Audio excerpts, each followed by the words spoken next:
Hey everyone, welcome to the 20's podcast. This is a podcast for the girlies in their 20s who are wanting to live a life super intentionally and to the fullest. And we're your hosts. I'm Liv. And I'm Meg. We're besties. We've been best friends for a long time. We've walked a lot of life together. And we want to welcome anyone who may be new to the podcast and listening in for the first time. Today is a special episode because yesterday was Meg's 26th birthday. Ooh. And we're officially 26 years old, and we thought no better way to celebrate and commemorate the year for Meg's birthday than to list off 26 things that we have learned in our first half of our 20s. First half of our 20s. So, which is crazy. We're getting so old. We are getting old, but I also really am liking the age of 26. It's kind of spooky because you have to figure out health insurance and all the things, but I feel like our brains are fully developed now, apparently, and I can tell. Yeah. Like, I can really tell that I have a developed frontal cortex because we've matured. Our just reasoning is stronger than it once was, and obviously we have a lot to learn, but we want to share some things that we have learned, and we're going to just kind of rattle them off because we have 26 things, and that is a lot. Yeah. A lot to do. Some of them might have more thoughts than others, but some are just right to the point. Perfect. Awesome. Well, we're going to dive right on in. So, Meg, what is the first thing? The first thing we have learned in our first half of our 20s is that sisterhood and friendship is so important, which we've talked about a good amount already on the podcast, but I think it really has been something we've learned so much about in our first few years of being in our 20s, of just our desperate need for people and the importance of who we surround ourselves with. Yeah, I feel like the thing I like about this one too is I think in my first half of my 20s, I know for myself, I really had like a high value, even if I didn't consciously understand the value, but I had a high value on hopefully finding an incredible person to spend my life with, which is so important for, like, if you're desiring a romantic relationship, for that to be really strong and really healthy. But I think now in my later half of my 20s, I'm really starting to just value friendships at a higher level of, honestly, just like sisterhood, friendships. They're so powerful and so strong and so necessary. And so I think I just have like started to weigh them a little bit more equally. Yeah. And if not, I don't know if this is, I was processing this the other day. I don't know if it's controversial to say that friendships are more important than romantic relationships. I don't know. Maybe that's a bad thing to say. I just think friendships are really important. It's sisterhood in particular is like so powerful. Yeah. No, I think it is. I think it is important. I don't even know if you can like weigh them on the same scale. That's good. They're so different and they both have different purposes even to them. And so it's just not putting too much emphasis on one over the other. That's and learning how to balance it. And which is important too, because in your 20s, a lot of people do start having significant others and getting married and things like that. And so learning how to still have strong friendships, girlfriends in the midst of that is super important because your spouse, your boyfriend, they just will never be your everything and they're not supposed to be. So you have to learn how to actually have friends. Yeah, totally. And I guess the last thing is just that I think to people who, like, if a romantic partner hasn't come around for you yet, friendship is like the most important thing, like during that time, to be stewarding well. And so I don't know, I think to especially our girlfriends who like aren't in a romantic relationship, I would say perfect, lean into friendship so hard and create some really awesome friendships during this time. So that's number one. Sisterhood / friendship is so important. Number two. All right, everybody. Natural deodorant. A sacrifice, but one worth taking. It's true. So obviously we're not scientists. We're not experts on anything. But if you just do some simple research, aluminum in your deodorant is just not good. Not good. And at first, I wasn't 100% sure if that was true. But what I have learned now is that now that I've switched to natural deodorant, if I ever put on aluminum deodorant, my whole I break out into hives in my armpits. I'm in burning, excruciating pain. And I always think that's a good sign of, well, maybe I shouldn't be used to putting aluminum up near my armpits and near my lymph nodes. It's very true. Now, I'll be honest, it is a sacrifice. Because if you are a sweaty person, you are going to sweat with natural deodorant because it doesn't have aluminum in it. And yes, that can be a struggle sometimes. And you could have some sweaty pits. But apparently, that's what our pits were made for. They're made to sweat. And they're made to detox the toxins out of our body. And so it's okay if you're sweating. Yeah. We do have some personal favorites. We have different ones. We've done a ton of trial and error, and we've realized that we think everyone just has different pH balances in their armpits, and so different natural deodorants work for different people. So I'm not the sweatiest girl. It can actually be problematic. I should sweat more. And Humble is my favorite deodorant brand, but it does not work for Liv. Humble makes me smell like death. It's so gross. I swear it like brings out the stink. But I like Jukebox, which is this like Dr. Squatch. That's like a men's deodorant. It's like the girl version of it. And they've only been out for a year, but they by far are like the best for me when it comes to stink. Like I really don't get stinky with the Jukebox. I've tried that one. You can get that one at Walmart. So that one's worth trying. So Humble, I feel like you can always get that one at like TJ Maxx. Yeah, you can find it on Amazon sometimes for like a good deal too. So natural deodorant, everybody. Yep. Give it a try. All right, number 3. Oh, this one goes a little bit deeper. Yep. Number 3, no one can grieve for you. Yeah. I feel like this is something we've both learned in our 20s, going through different seasons of grief in different ways. And so it was actually Liv's mentor told this to me when I was in the thick of grieving the loss of my dad, where the only thing she said to me when she gave me a hug was, no one can grieve for you. And I'll never forget that. And it actually changed how I grieved, because I think when you're in the thick of grief, you just so badly want it to be like taken away from you, or to be released, or for someone else to do it, for someone to hold your hand in it. And you just have to do it yourself. Yeah, like you're the only one who can process through it, feel through it, and grow through it. And so I think taking ownership over your grief is so important to actually get through it. And to lean into it. Yeah, you like have to do it. It's like, nope, I'm the only person who can get this job done. So I'm going to take it for what it is. I'm going to feel the emotions. I'm going to get honest with myself and with God about them. And knowing that the only person who can do this is me. Yep. Also, I think it's so encouraging of like, we were created to grief. Grief is like a natural thing to help us even heal in general. So trusting God's process, like, for sure, that this is a good thing to do. It's necessary. Because if you don't, it's going to manifest in your body, and you're going to turn into sick, bitter, yeah, sad, depressed, anxious, all the things. And that comes from a place of, we have had plenty of times where we haven't processed through grief, and it's manifested in nasty ways, and we've had to let go of that. So yep, that's number 3. All right, number 4. I like this one. Get good at the basics. Sleep, food, exercise, routines, lower screen time, prayer will change your life. All of it will change your life. The building blocks, everybody. It's really in your 20s. It's a perfect time to learn how to be an adult and to be healthy.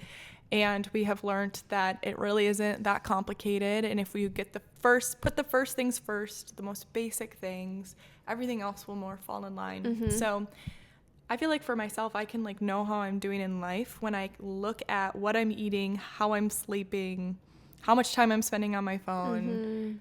That's a pretty good indicator of how healthy I am in a given moment. Yeah. It's like when the routines are out the door and everything is like out of sorts, usually like my mind's heart is chaotic as well. Yeah. So routines are essential. I love a routine. Yep. Okay. Wow, we're cruising. We are. Number 5, don't have caffeine on an empty stomach. So are you anxious, ladies? Or do you just have too much caffeine in your system? And not enough food. Honestly, spend a little time on ChatGPT or your favorite place to Google or look up information. And it's a good thing to educate ourselves on is caffeine and blood sugar regulation, all the things. And yeah, I think my health started to feel a lot better when I just started to eat breakfast in the morning and then proceeded with caffeine and not drink caffeine within the first bit of me waking up, which I know people love that routine.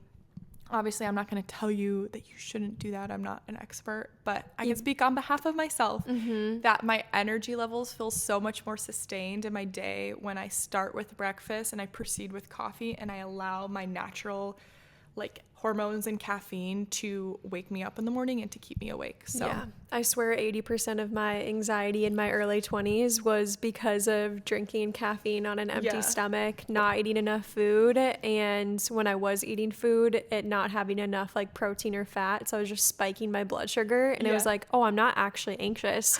I just have too much caffeine or spiked blood sugar that makes you feel anxious. Yeah. So yeah, we used to just have coffee for a meal or think that coffee was a sufficient breakfast, and how we have changed. I feel like we're like actually pricks when it comes to breakfast. I think whenever I like visit, like for instance, whenever we visit friends or something, I think that's always like a telling time of where we realize, oh my gosh, we're breakfast people. We need to eat breakfast, and if we don't have breakfast, we turn into we're just not okay. We're not okay. That's the other thing. My boyfriend and I this weekend, we've been really identifying that if there is something wrong with me, like if I'm like super dysregulated or super sad, super anxious, anything like that, it actually probably could be solved with some food. 9 times out of 10. Potentially, it's almost like every time I just need a little bit of food, maybe a hug, and you'll be good to go. I'm reset and ready to go. So, yeah, caffeine. Don't have it on an empty stomach. Love it, but we got to cut back, ladies. We don't need that much. Nope. Okay. Number 6, learn how to season your food. Oh my goodness. This one's funny. How simple and life-changing it is when you put salt, pepper, and garlic on everything. Totally. Yeah, I think people are always shocked when they come over to our house and they eat because they're always like, oh my goodness, your food is so good. And we always try to encourage people that, yeah, we are good cooks, but it's not that complicated. I feel like we have a few tricks that we use in most dishes that we make that make the food so much better. Yeah. But yeah, start with some salt, pepper, and garlic powder. If you're really trying to get crazy with things where you do garlic powder, you can use some fresh minced garlic. That will always kick it up a notch. And some olive oil. Yeah, enough oil, enough fat in there. Next thing you know, you're like a friggin' chef. Yeah. You're chefing. We've had people in our life that like hate vegetables. Never would eat a veggie growing up. Even now refuse to. And then we cook a vegetable and literally all we do is put it in the oven, olive oil, salt, pepper, garlic, and enough salt, pepper, and garlic. And enough oil. And they're like, oh my gosh, this is actually incredible. Yeah. It's like, yeah, you can actually enjoy your veggies because you just got to put some seasoning on them. And we have ChatGPT, guys. So if you're cooking something, throw it in there. Ask what you should be seasoning it with. And yeah, it's not that complicated, and life is so much better when your food at home tastes good and you'll desire to eat out less. Yeah. And so you'll save money, you'll be eating more nourishing foods that aren't so processed. And you're going to be thriving. Food more. It's so great. Good. I like that one. And Parmesan. Add some Parmesan to anything. Low key, you're making a fire meal. Yep. Or a little butter. We're not opposed to butter over here. Give me the healthy butter, the organic Valley butter, the Kerrygold. So good. Chef's kiss. All right. Number 7, the world doesn't satisfy. Cliche. A little cliche, but really true. Really true. I think when we were in our early 20s, you obviously turn to things to satisfy just the deep aching holes in your heart, that desire for acceptance and love and security. Fun fact, the world's not that secure. The world can't really love you. Nope. And it's just not going to fill the hole. And it's really like sad and kind of depressing when you like get the thing that you think is like going to satisfy your heart and you still feel super empty, and you're like we could do a whole episode on telling stories about for that. Sure, because we had some rude awakenings in our early 20s with that. And we've had so many, I feel like God's given us so many opportunities in life. Like, we'd be lying if we wouldn't say that we've had a lot of just dreams granted even to us. And yeah, it's crazy when you put hope in those dreams coming to pass and then they just do nothing to satisfy your soul. And so yeah, that's been humbling with the Lord, of just recognizing that really his presence and his joy is really the only thing that satisfies. And so I even think sometimes he grants us opportunities to remind us that they just don't fill. Yeah, and that we need sure. him. And so that's the real honest truth about, I don't know, our first 6 years. For sure. We actually should do an episode about it, because there's so many things coming to mind, but they're all bunny trails. Because I know people, like, we have friends that, like, will be so encouraging to us, where they'll be like, oh my goodness, you guys have, like, chased different dreams, and this has happened and that has happened. And it's true. Like, there's been a lot of really awesome things, but they don't feel as, nothing feels as, I don't know, like you hear about even like celebrities, for instance, and how can they just fall from their extreme mountaintops? And it's like, yeah, because being rich and famous, or I don't know, it just doesn't do it for you. No, you just need some soul longing, satiating Jesus Christ. Number 8. I'm only on number 8. Yep. Okay. Focus on pooping healthy. Okay, ladies. Listen up. If you're not pooping healthy, then what are you doing? And I say this to myself, and it's like I'm looking in the mirror, because I need to get my poop healthier. I get chronically constipated. Me sharing too much on the podcast. If you're constipated or you have diarrhea, you gotta change something. And if you have diarrhea, you're probably constipated. Pooping is one of the number one, like, let's just talk basics here, number one detox pathways for our bodies. And we take in so much toxins in our day-to-day. We got to get the crud out of us, you guys. And I think there's too many girls who are constipated. And I'm part of the club, and I have to work at it. I'm telling you, go see your doctor, talk to them, take a little magnesium citrate, drink enough water, make sure you're eating enough vegetables and moving your body. Yep, that'll do it. But pooping problems just don't need to come with us past our 20s. We're going to kill the pooping problems in our 20s. Enough is enough. We're going to be better poopers. Okay, everybody? It's foundational to our health. It is. Number 7. That was 8, actually. Number 9. Number 9. Freedom and joy and generosity, even when you don't have a lot. Oh, like there is freedom and joy in generosity, even when you don't have a lot. I don't know why that just like didn't click. Okay. That's so good. Church was about this weekend. Oh. At First Free. Yeah, so good. You don't have to wait to be rich to be generous. There's so many ways we can be generous. And honestly, it's in our soul DNA to be people that create and help and serve. And it's supposed to be that way. I think that's been humbling for me. Like, I don't know, when I didn't have much money at all in my early 20s, I think it was so hard for me to give. I wanted so much control. I was like, how am I supposed to give this tiny little bit of money that I have? And I feel like when I finally like released myself from that and truly trusted that the Lord like has created me to be generous and created me to give, that's actually when I just started to experience like so much freedom from anxiety. I would totally agree. I feel like that in money, but then also with things or even food. Yeah, this was something that we started doing a few years ago, where we would just a lot of times have friends over, people would stop over for lunch or dinner, and it felt so anxiety provoking at first of, oh gosh, we're already spending a lot on groceries and now we're feeding more mouths than just ourselves. And to like give it away, it would be so anxiety provoking, or be like, oh, can you just Venmo me or something? And it just like felt gross though. And actually just starting to like give people food freely has been so rewarding and like release that anxiety and been so fulfilling. And so we were anxious. We had to like get like, there was a point, because Meg and I, we were roommates, and so we split our groceries. We just like go buy groceries together. We split the grocery bill and we cook together. And so it's like our food.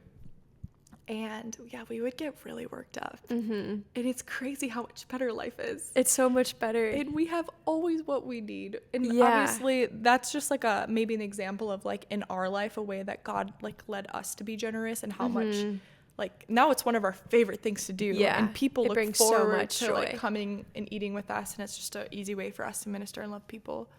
But I think there's an area, maybe it's not that scenario, but maybe it's something in your life, and it might not have any monetary value at all. Maybe it's your time or just your gifts, your skills. Maybe it's just how you love people, but there's probably something that the Lord would love for you to give, and you would be so deeply fulfilled in that too. So that's a good one.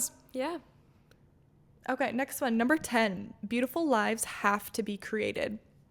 Cultivating moments and spaces for memories. So this one is one of my favorites because I think we've talked about it in past podcasts, but beautiful things, they require work, and they require people to steward the beauty.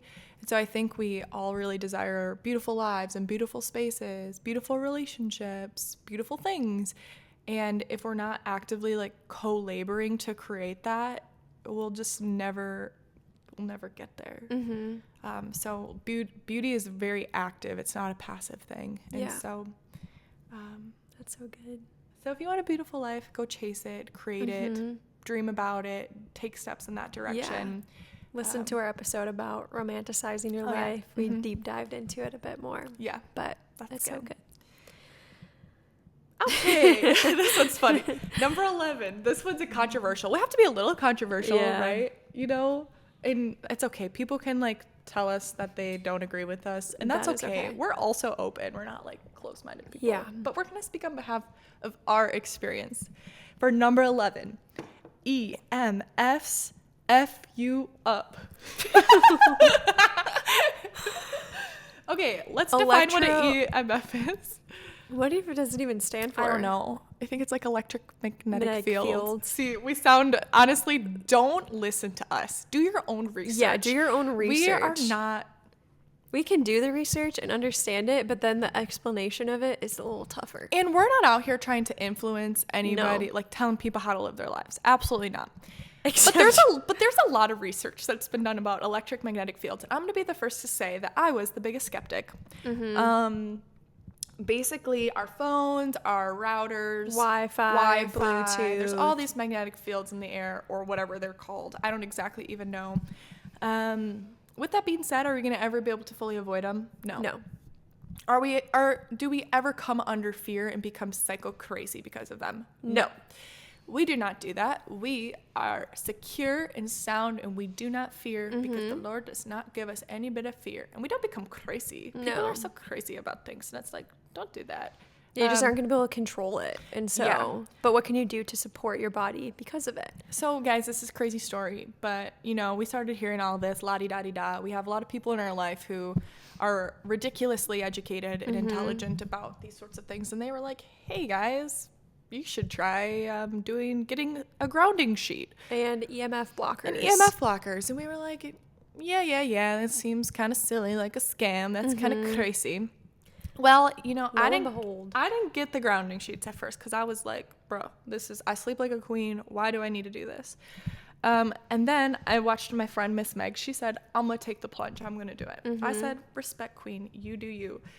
Next thing you know, Meg literally struggles with insomnia, and she's out here sleeping like a literal queen. And I was like, okay. Because basically our bodies, I'm not going to explain it right, but we like we're like charged. I don't know if it's negatively or positively or something like that, but all the EMFs affect the balance of like the electrons or something like that. I'm asking ChatGPT to explain it.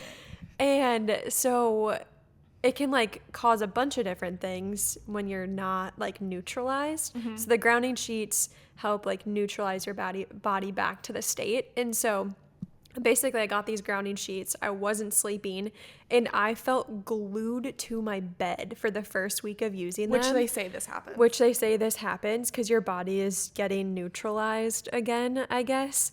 But they have been a huge game changer for my sleep, and it's now at least like one thing that I know is helping my sleep. Granted, stress can affect it still. It's not going to take that away, but that just has to be dealt with. separately. But the other thing is the EMF blockers we have on our phones and our computers. We like hold our phones all day long for work and are on our computers, and our hands used to get super tingly. It's hard to and like achy and almost red at times, which they say is from the EMFs. And since having the blockers, I've never had a tingly hand. It's hard to explain. We're also very hyper aware of our bodies. It's hard to explain, but we've been like on a very like how do we explain it? We're very in tune with like how our bodies feel. And that's something like our healthcare providers have like taught us a lot about. So we notice things like that. But yeah, I always have slept like a queen, but I used to really struggle with going to bed and then waking up still exhausted even if I got 10 hours of sleep. And I, without a doubt, sleep so much more deeply and wake up so much more energized.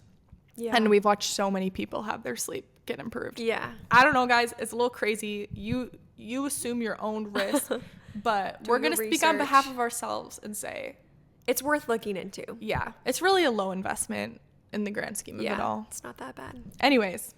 All right. That's on EMFs. Number 12. People are probably think we're crazy. That's okay. Where's number 12? Okay. Be present. Ooh, that one's good. Put that on a canvas on your wall circa 2010. It's true. Okay, low key though, be present. You know what I mean? Don't live in the past. Don't live in the future. Just be where you are today. Yeah, I feel like I was not that way. I still feel like I fight to be present, but I feel like I've gotten so much better. But wow, I always feel the most at peace when I'm just exactly where I am, when I'm present in my relationships. Honestly, there's not much more to say. We know this to be true, but life is so short. You never know what's going to happen tomorrow, and you don't want to miss out on the relationships and the moments and the celebrations and the joys. Yeah. By living in the past or future, everybody. We don't got time for that. Yeah, no, for real. It just reminded me of, I had a friend send me a card at the beginning of this last year, so beginning of 2024, and literally all it said, the card said was, I pray for you to savor the present and walk toes in the ground with Jesus on this earth, all while holding faith in his promises and your own goals and desires for the future, period. Be here, period. And I thought about that for an entire year. Wow. And it actually was just so impactful and grounding to just focus on those simple things of like being present here on this earth with Jesus. Still can dream, still can hope, still can like believe for future things, but to just be present and the beauty in that. And so love, that's so good. A little side tangent, but no, it's a good one. That was very impactful in this last year of my life. So yeah, so good.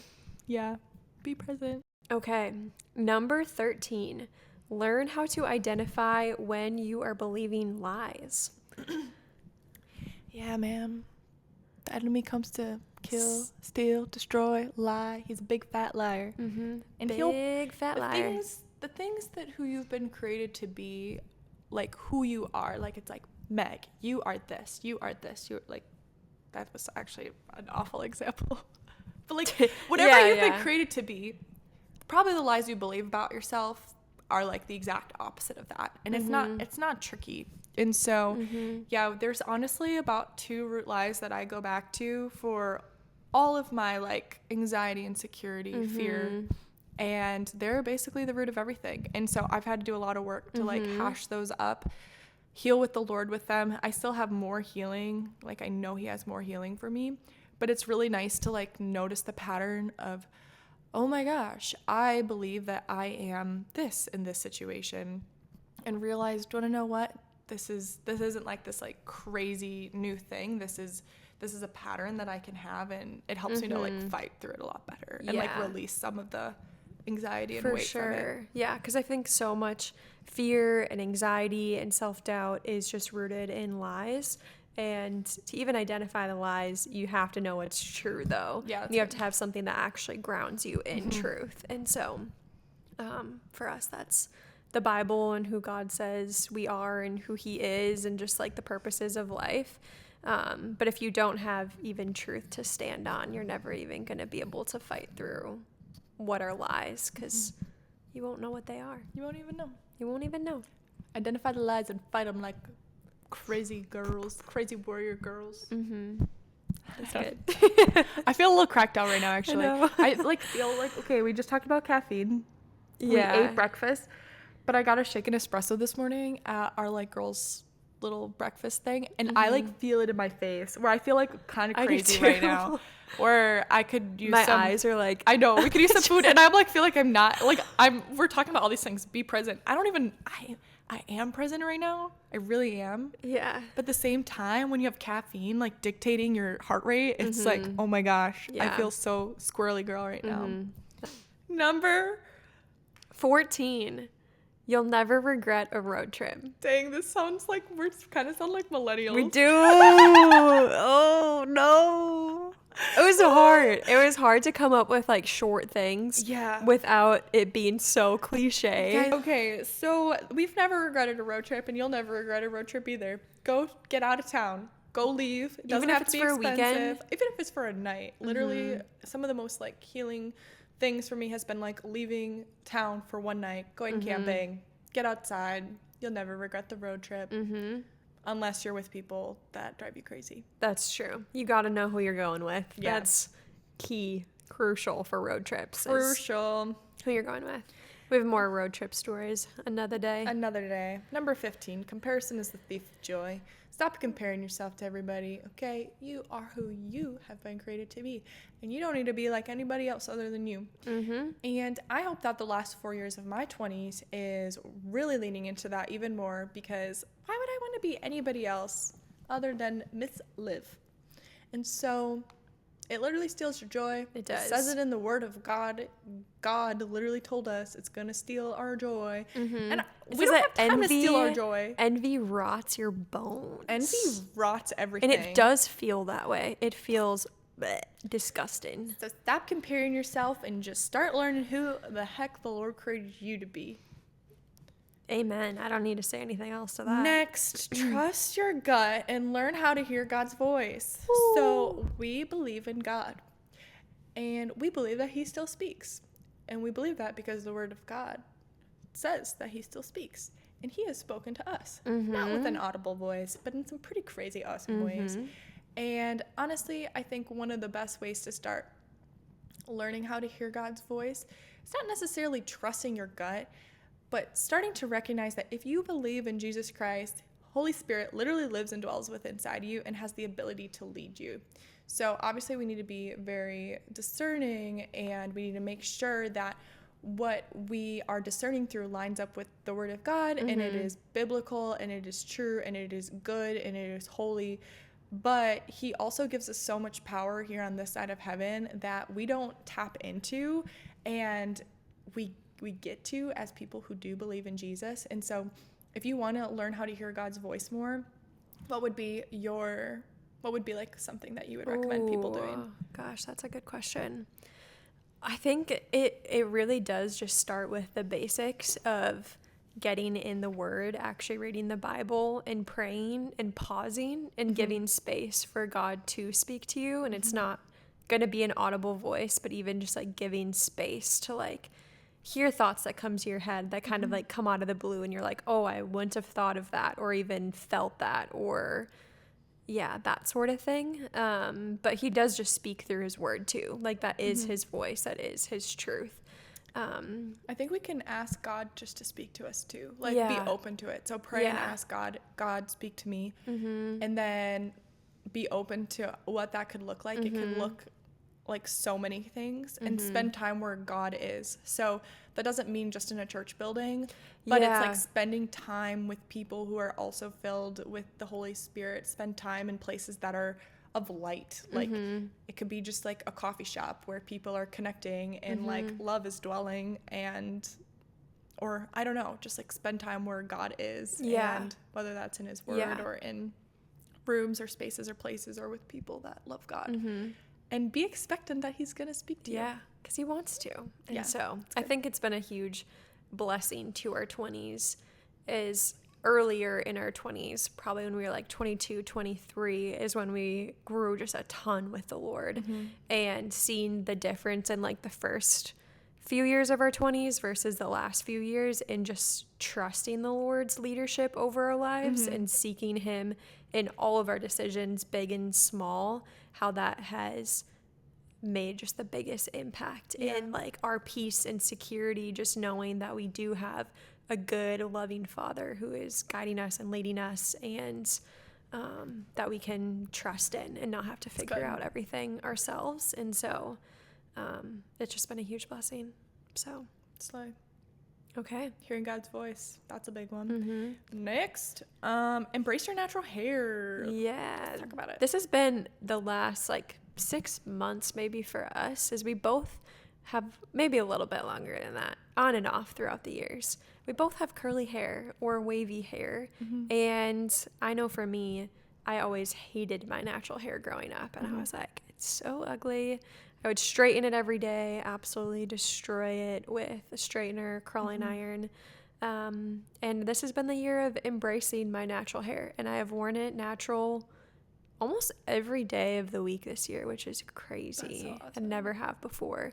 And you start to just like almost come back to yourself, like, wow, God gave me this hair. Like, I look good with this hair. I look good with this hair. It's like how I was even created, was for it to look this way, and trying to like embrace it instead of just doing the trendy hairstyle or whatever it is. And not that that's bad, because it's not, and it's fun to do that. But it's freeing to start to learn how to embrace it and like work with it and not work against it. That's good. Yeah, that's super good. I feel like I've been trying to also embrace my natural hair, but for me, my big step right now is I've been just allowing all my like natural color. It's officially like all grown out, but I got a lot of highlights and stuff, which that absolutely scorched my hair and low-key ruined it. And you know, some people they're cool with that, but I also have really curly hair, but I can't even like fully embrace it yet because my hair is so damaged that I have to keep getting it cut.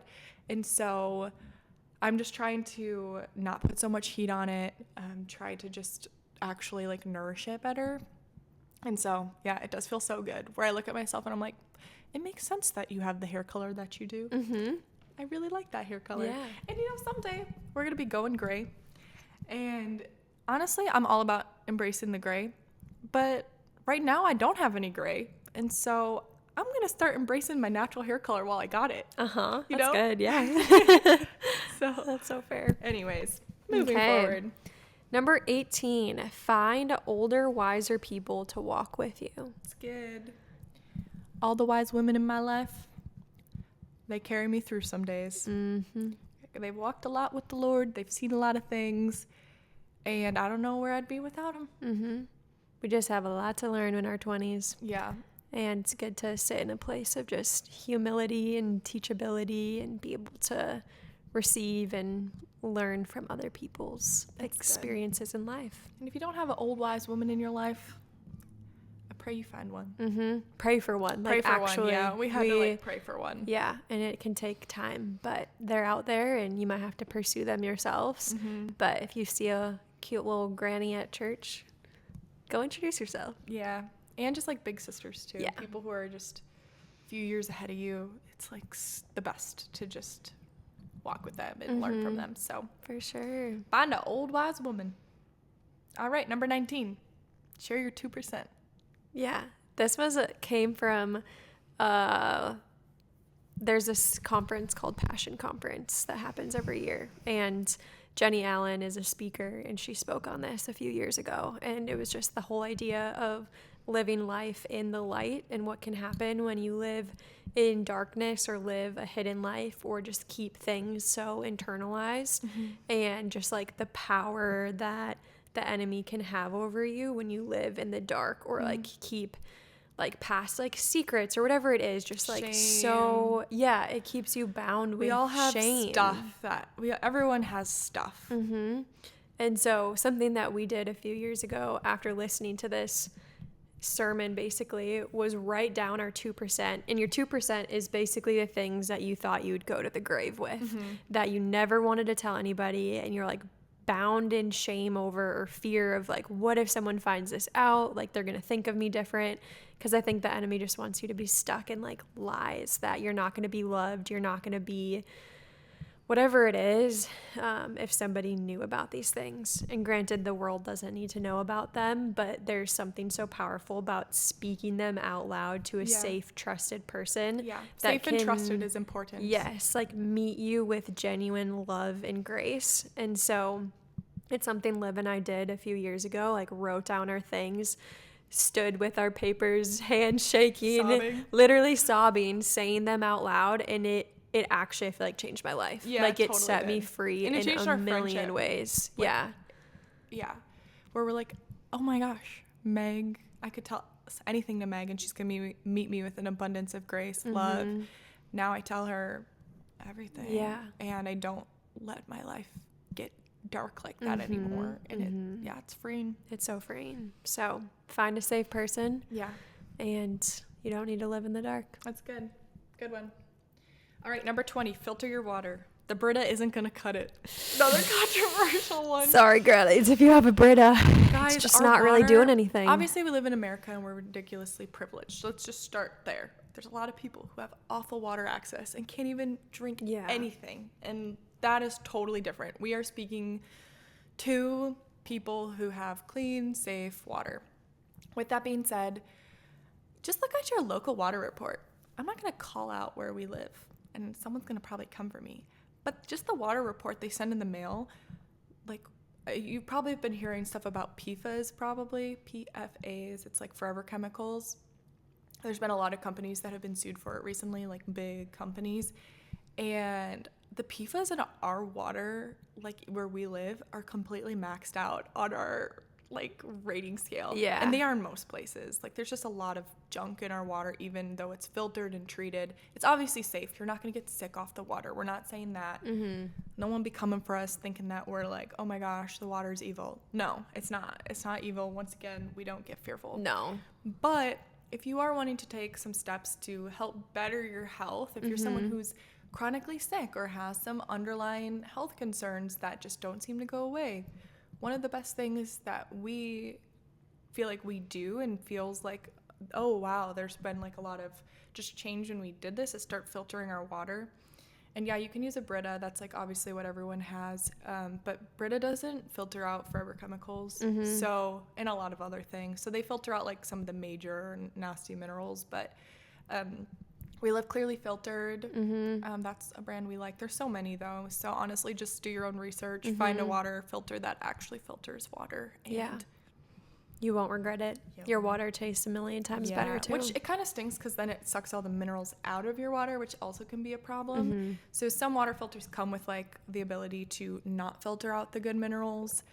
Some don't. If it doesn't, you can add minerals back in. Honestly, sounds so crazy. Filter everything out, put stuff back in, but honestly, I feel it's weird how we crave, like I literally crave our water with minerals. Yeah. Like it's like, I need it. It's weird, but yeah, that's good. Filter your water, ladies. Okay, we got 6 left. Okay, let's hurry up. Everyone should do therapy. Another hot take, but you know, we're not trying to give cliche. Well, anyways, everyone should do therapy. Therapy is incredible, and it's not just for people who are down bad. Low-key, aren't we all down bad?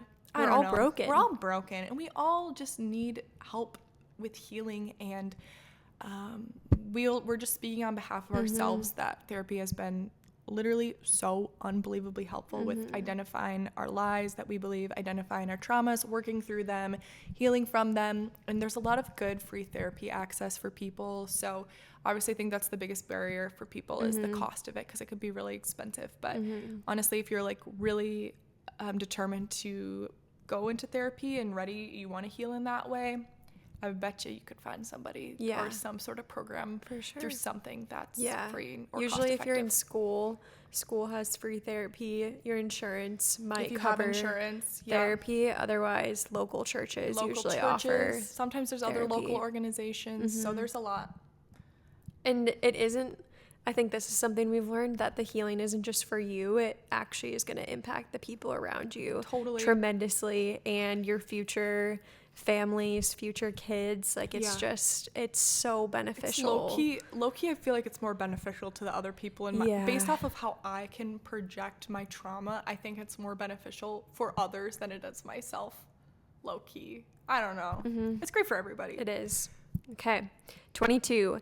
Heal your relationship with food. It is core to your health, and it's so important. Yeah, guys, food, I feel like so many girls in particular, we just have some really skewed, or our society has like really skewed our relationship with food. And so there's a lot of people who struggle with eating disorders, whether that's binge eating or the opposite. And obviously that's just a coping mechanism that we use for pain. So it's like, once I feel like so much of what we just so are deeply passionate about is healing and for fullness of life over people. And so I think food is just our relationship with food is just a byproduct of our pain and our story. So with that being said, food is so powerful. It's literally comes from the ground by the Lord himself. Like, food is so foundational to our human health, and it's what nourishes our bodies and heals our bodies, and it's just so key. But it can be so hard. It can be so hard. We empathize and sympathize. Have walked through it in different ways, and so it's not an easy one by any means, but it's so worth fighting for and fighting for fullness in it. Our life got so much better like 2 years ago when we just figured out food. And obviously there can be still, maybe it's not like it's like a linear path, but to just like have education about what our food is, what type of food we should be eating, how to nourish ourselves properly, it's literally game changing. Yeah, just eating 3 consistent meals a day that are real food, not overly processed. Cook your food at home. Honestly, if you just eat food that's actually real, not processed, and you cook it at home and you eat 3 meals a day, you're probably gonna be thriving. For sure. Okay, number 23, the only way to overcome fear is to go right through it. So fear is this like big nasty little cloud in our lives that can really just ruin everything. It can stop us from being exactly who God's created us to be. It can confuse us. It can discourage us. Fear is low-key the worst, and there's really no way to go around fear. I kind of sometimes just see it as this big cloud. You can't just like go around it without completely detouring the exact path that you're supposed to be on. Really, the only thing to do is to look it dead in the eyes and to take it on and to go right through it. And so, honestly, when I see fear popping up in my life, I oftentimes take that as an opportunity that I'm where I'm supposed to be, because the enemy wants to make me scared and basically, how do I say this? The enemy wants to scare me from doing exactly what the Lord wants me to do. And so I think it's one of his like number one tools to confuse and discourage the heck out of me.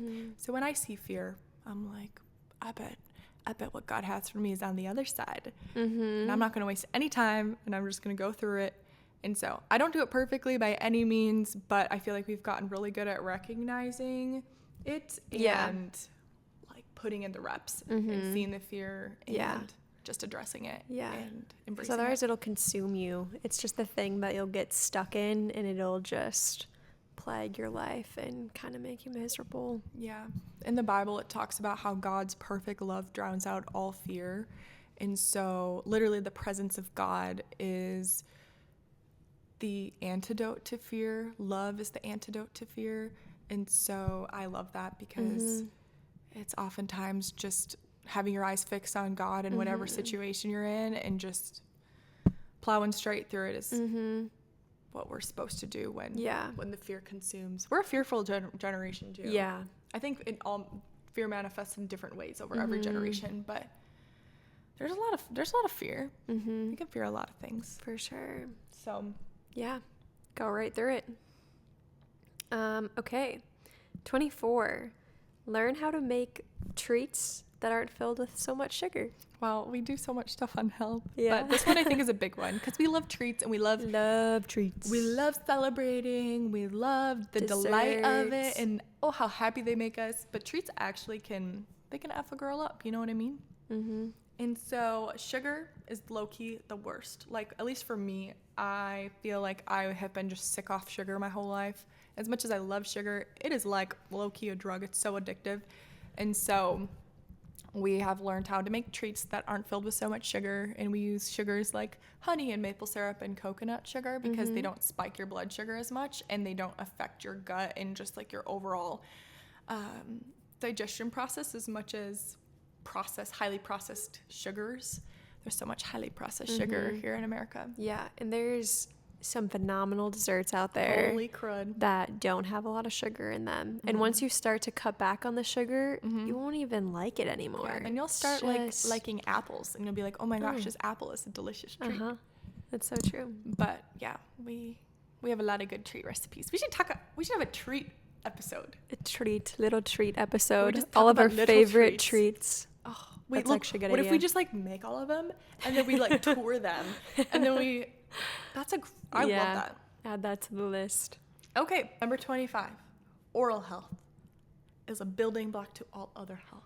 We really did hit him with a lot of health stuff. Yeah, we did. I feel like it's just like so low-key. Been a part of our 20s. So just look it up. Oral health is way more important than we talk about, and there's so much disease linked to oral health. Fun fact. So I would just say if you're not flossing every day, you really got to get flossing, okay? Just start flossing your teeth. Your gum health is very important. Look up any article. And if we start now, and like if you're younger, like make sure you're taking care of those little teethers of yours because that stuff will mess you up. Yeah. We don't want that later on. Yeah, so honestly, I'm kind of a crazy person about flossing, what toothbrush you use, toothpaste, scrape your tongue. I don't know if scraping your tongue is, people say it's like, it's not that important. I just do it for me, honestly, because it's gross what can come off of your tongue. That's true. But take care of your oral health. And look up some art, just educate yourself on oral health for a second because it's actually kind of crazy. Yeah, that's very true. Learned a lot from you, Liv. It's too much. Okay. Last one. Oh, I think this one might be one of my favorites. Go for it. 26, last one. We should be pursuing the riskiest things in our 20s. Now is the time. I think this one's my favorite because I know for me, I just don't want to get to the end of my life and regret not doing things that I've always dreamt of or not pursuing the things that make my heart come most alive. The beauty of our 20s is that we genuinely, most people, I don't want to be ignorant to people who might not have the easiest of circumstances, but oftentimes in your 20s, you're single, you don't have children, you don't have as many bills, you might not have a big mortgage payment. And so you have a lot less risk. And when you don't have as much risk, I think it's the best time to lean into your dreams and your passions and actually try things. And there's this guy who I follow on Instagram. He's a successful business owner. And he talks about how you should be trying the riskiest things multiple times in your 20s. So if you want to start a podcast, start the podcast, do it. If you want to pivot and try this career choice, do it. Try it. Now is simply the time, and I think we could miss out on so much just by living in fear and not doing the things that we desire to do and that we have on our heart to do. And so, yeah, you should be trying all the risky things now. And so I feel a little bit of a pressure because I'm I'm 26. I only got 4 more years to be doing the riskiest things. And so I got to go crazy in my last 4 years. I'm going to. Do it. And I feel like it'll translate over to the later years in life. I do feel like if you learn how to take risks in your 20s, it'll make taking risks when you do have more of those things that would maybe hold you back. It'll make it easier. Yeah, that's good. And so you learn how to take calculated risks and to do things wisely. And so I think, I don't know, I'm not worried about you, Liv. I think you're going to be taking risks your whole life. I'm not worried about you either. It's good to put in the reps. It's I think we've talked about before. Yeah. It's putting in reps is doing push-ups. If I were to get down on the floor right now and do a push-up for you guys, guess what? I wouldn't be able to do one. Why? Because I haven't done a push-up in 2 years since I did the push-up challenge 2 summers ago. Okay? I wouldn't be able to do one. But if I did push-ups just a few every day, I'd be able to get on the ground and do so many push-ups because we put in the reps. And they just start to not feel like risks. Yeah. Like, because risk is like attached to usually a ton of fear, which sometimes there is validity in it. Like, risks are risky because, like, don't be silly. Yeah, we're don't still be silly. saying be wise. Be wise. Yeah. But it starts to feel way less scary. Yeah. And, yeah, it just gets easier. So, take the risks. That's all I got. Guys, you said it well. That's 26 things that we have learned in our first 26 years of being in our 20s. We have a lot to learn, and we are excited for all that we're going to be learning in the next 4 years. It's going to be kind of awesome. Excited, kind of scared. I know. I feel like that's a perfect place to be. It is. But with that, maybe comment below. What is one of your favorite things that we have learned in our first 26 years, or something that you have learned within your first 26 years, or within however many years you've been in your 20s? And yeah, we hope this episode has encouraged you in some way, shape, or form, whether it's something you have walked through or something that you haven't walked through, but maybe you can be encouraged by just what we have seen. So happy birthday, Meg. Thanks. Cheers to 26. Cheers to 26. It's going to be a crazy year. Yeah. Wild year. We sat at Starbucks yesterday morning. I And cried. cried. Cried the entire time. We were like, oh my God. Everything's changing. Yes, for sure. But it's so good. It's so exciting. So I feel super blessed. Yeah, thanks for coming along with us on our journey, guys. And we'll stay in touch, and we'll see you Wednesday. Bye.